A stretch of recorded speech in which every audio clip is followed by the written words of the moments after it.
Binuksan na po ang Cavite-Laguna Expressway o CALAC Subsection 3 sa General Trias, Cavite. Pagmamalaki ni Pangulong Bongbong Marcos, asahang 5 minuto na lang ang biyahe mula Aguinaldo Highway hanggang Governor's Drive. 24 minutes lang din ang biyahe mula Binyan, Laguna hanggang General Trias, Cavite. Magiging libre muna ang toll sa CALAC Subsection 3 sa loob po ng isang buwan. Matapos naman bumisita ng Pangulo dyan po sa CALAX, pinagpatuloy nila yung Bawat Bayan Makikinabang program.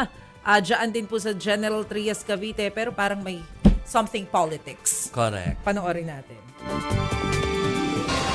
Ba't ang hina ng palakpak nyo?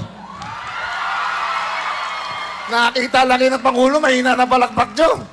Teka, yung bang pagkakilala sa'yo dito, Governor Pogi, napunta rin sa Secretary. So, si Secretary Pogi. Wow, 2028 is in the air. Charot. Damang-dama.